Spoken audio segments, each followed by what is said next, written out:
We're going to lead off today. We're going to dive into the January 6th panel. How exciting is that? They waited all season long to the season finale to finally say they were going to subpoena Trump, which they would have probably got more viewership if they did it on the first time. They're terrible at marketing this thing, by the way. Yeah, they should have led with the star. They shouldn't have brought like the star actor in for the very last scene. Makes no sense. Yeah, it makes no sense at all. So, they bring him in. They have this whole thing. The media hypes it up, says this bipartisan agreement in the January 6th commission to subpoena Donald J. Trump to come before the committee and testify. I thought it was pretty hilarious that Trump actually responded to this and said, yeah, I'll come down. Yeah, I'll call everyone fake news right to their face. I'll show them how to actually get these ratings up. Yeah, he said, I'm going to have the biggest subpoena in the room. It's going to be huge. Liz Cheney's going to be so jealous that she's going to have one as big as me. Liz Cheney might have a subpoena as big as Trump. I don't know what kind of testing her dad was doing on those kids.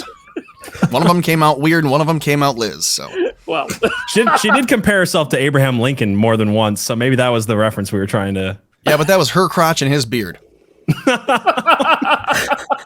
Wow, we just got started off strong, didn't we? Hello, everybody. The writers of the January 6th trial have been almost as bad as the writers of She-Hulk.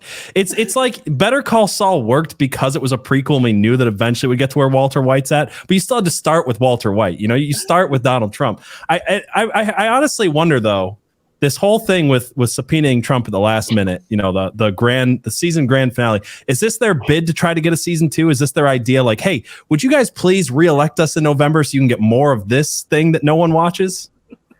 I think the problem with this season of Trump is that they kind of it's like that last season of 2.5 Men where they replaced Charlie Sheen with Ashton Kutcher. It's like it's just not as good. We know we're ending soon. We have to have somebody to round this thing out. So. Yeah. They're fulfilling contractual obligations. They're like, technically, we got to produce one more of these things. So, what else do we have? Nothing. Okay, we'll call in the big guy. Yeah, it's kind of like The Office, where they replaced Michael Scott in the last 2 seasons, and they could never find a permanent person that really kind of held it up. Good analogy on that one.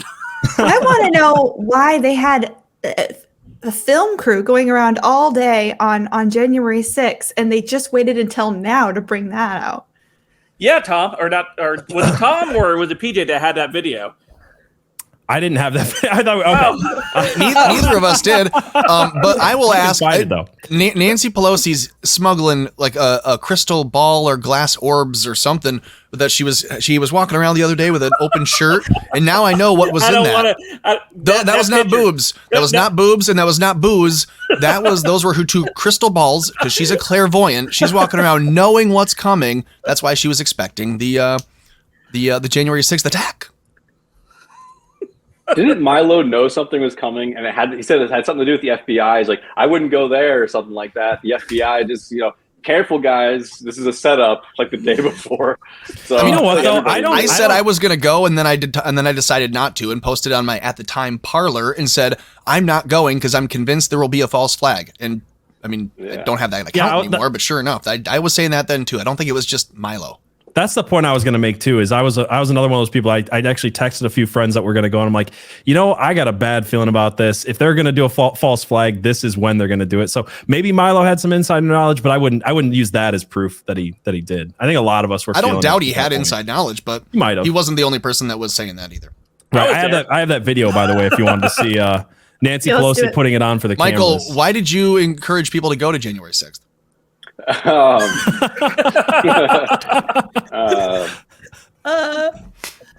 Well, see, him and his buddy Ray Epps were me and my uncle Ray. Actually, I was that guy at the top of the tower being like, go this way. Because nobody knows who that guy is. So that's probably just me.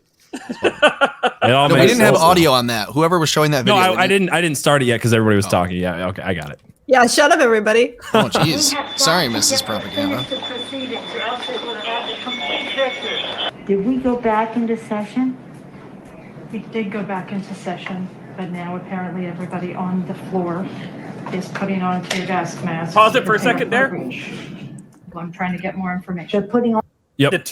With them putting on the tear gas, you know whose call came in for the House people to put tear gas mask on was Michael Byrd. Was that the one that shot Ashley Babbitt? No, it was Eric Swalwell. He let one go, and he just told them all to put the masks on. It was a fear fart. Go ahead. On their tear gas masks. I'm going to call up the effing Secretary of DOD. We have some senators who are still in their. That's somebody who really knows the camera's on. Like, that's the thing I'm getting from this whole thing is like everything they're doing is like, we know the camera's on. So Chuck Schumer's really mad, but he also has to get not votes. say the full F word, but I'm still going to say it. It's one of those effing things. I'm so darn mad right now. Camera, did you catch that? I'm darn mad. I'm spitting angry. You know, these guys cuss like sailors there at Capitol Hill. So for him to be able to, he knows he's being filmed. This is a play up for it. That's he's the got a nicest mask thing on. they do throughout the day at the Capitol. Why is Nancy putting everyone's lives in danger without her mask on? That's what I want to know. Because for her, this is a home video, but for him, it's not his camera, so he's still got to put the show on. Yep. Hideaways. They need massive personnel now. Can you get the Maryland National Guard to come too? They're breaking the law in many different ways.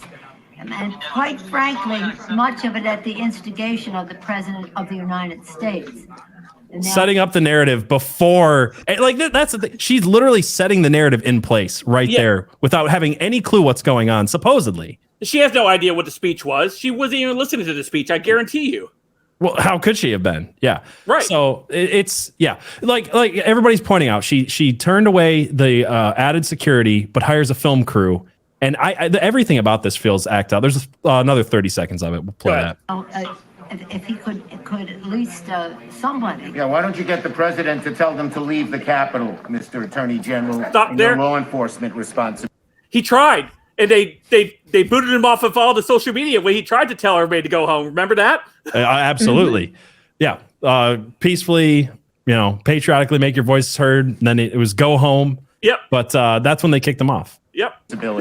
I said, well, we're getting a counterpoint that is, we could take time to clean up the poo-poo that they're making all over the literally and figuratively in the Capitol, and that it may take days to get back. The House and the Senate will be able to reconvene in roughly an hour. Good news. It's like the first season of The Office when it wasn't good yet. Yeah. Thank you very much, Mr. Vice President. That's exactly what it's like. I like that cut there, though, where it's like, oh, it's going to look at all the poo-poo on the lawn. It's going to take us days or weeks. Yeah, you guys will be able to go back in an hour. Like, does everybody forget that they actually still held the vote that day? It was the worst attack on, in American history. It was an insurrection, but a few hours later they held the vote. I feel like everybody forgets that part of the story. Michael, what's your initial thoughts on that whole transaction there? I'm just picturing Adam Schiff in the background, like directing the whole thing. Wasn't he like a playwright or something like that before he went into politics? But I don't know. I just get I'd like the rest of you. I just get a really phony feeling from the whole thing. I just get this weird plastic sense from that whole interaction. But that's also how they are with like a lot of things. So I don't know. But that's how they are because you're seeing them on camera, and that's this to me feels like every other interaction that you're going to see with them is they know there's a camera there. They put the camera there themselves. It feels very staged. If this was like a legitimately like crisis level situation in their minds that they didn't maybe set up in some way, I don't think the reaction is going to be, oh, I'm darn mad. The poo-poo on the lawn. Forget a subpoena. Forget the subpoena of Trump. Why don't we have the subpoena of the entire day's footage, not just from that camera, but from all of it? We're getting snippets of a handheld camera that just shows them in their best light. I want to see the instigating, the corroboration of the phone calls, of the, hey, do that again, but say it this way. I want to see all of that for hours on end from that camera. Let's subpoena all the footage. Why not? Yeah. No, absolutely. Even go back a couple months, if you guys remember, AOC calling them out saying it was an inside job. Yeah, because she's too stupid to keep her mouth shut. Yeah, Doesn't know what exactly. she witnessed. She's not in on the plan. She's just a useless idiot that she's like, oh, go along. And then she goes, I saw people were like helping them in. And they're like, hey, idiot, shush. That's how little she's actually told. That she genuinely thinks they were under attack. And they're laughing at her like, yeah, you're powerful and influential, all right. You just keep saying whatever we tell you.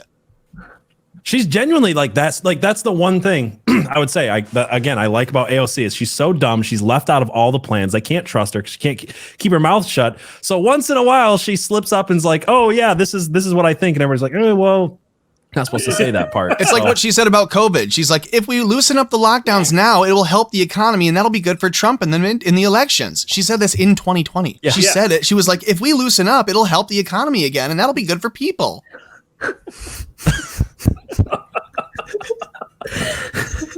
Your impersonation is spot on, Tom, by the way. Thank you. I work on it in the mirror every morning. You just need the horse teeth and a couple of whinnies in there, and I'd buy it. Yeah. No, maybe Tom needs to be the one to dress up as AOC for Halloween. For Halloween. Yeah. I'm going to pass the torch on that. It's almost got the hair too. Almost. I'm working on that. Yeah. You got that big booty too, Tom? I do have a big, juicy Latino booty. I don't believe you. No, I'm not Latino. It's Irish. If anybody's got the Fat big like a Latino tato. booty, it's Frank. He's just trying to get out of having to dress up as AOC for Halloween. Yeah, Frank's not a San Antonio breakfast taco. He's a Houston wet burrito. Oh, goodness. Oh, that whole interaction, and like you guys said, just them dropping this tape so late in the game. Why wasn't this presented at the very beginning? If it was so crucial to democracy, as they always claim that it is, why would they not show this at the very beginning? Because they have nothing left in the tank. They gotta try to throw something against the wall, because if you look across right now at the midterms, if you're looking at from state to state, there are very tight races where Democrats actually thought they would be up pretty big. I mean, they even have organs in play, of all places. So to give you an example of how bad it's going for them this midterms. I would like to see the other home videos that Nancy Pelosi has. No, I don't. I do not. No. Come on. I kind of miss early on in the January 6th committee, though, where it was more like a sitcom style, where like it wasn't really all linked together. And we just had like these crazy subplots each week. And we had that one where it was like, Kramer busted in through the door. Yeah, Donald Trump's got like Stretch Armstrong, and he's taking over and fighting, the Secret Service and all this. Like, I kind of miss those crazy subplots a little bit. Now it's a Curb Your Enthusiasm, like with the single cam that's following everybody. It's going to be great. They're going to have him on the floor of the Senate, and they're going to ask him, when did you grab the wheel of the limousine? We have, from other people, sworn statements that you grabbed the wheel of the limousine, and he's going to have to answer that he, in no time ever, grabbed the wheel of they're going to ask him the most ridiculous and pedantic questions to try to get him to trip up on some kind of technicality or process. Oh, thank you, Waffle. Thank you, Waffle. Salter, Mrs. and Mr. Salter.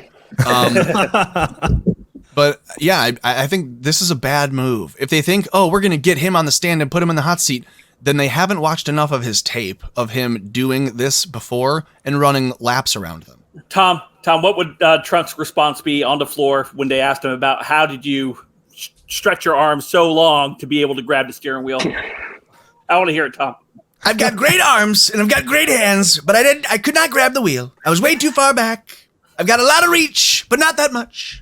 A lot of reach, not that much. I do have a great arm, and I always wheel. If I want the wheel, I grab the wheel, but I did not grab the wheel.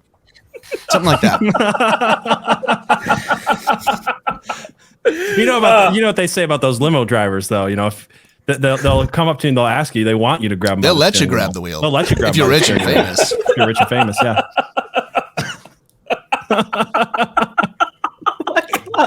They let you do whatever you want. You can grab them right by the keys. Give the key a little turn. Little jingle. Honk the horn. Someone, let's get going on another story. Yeah. Oh, man.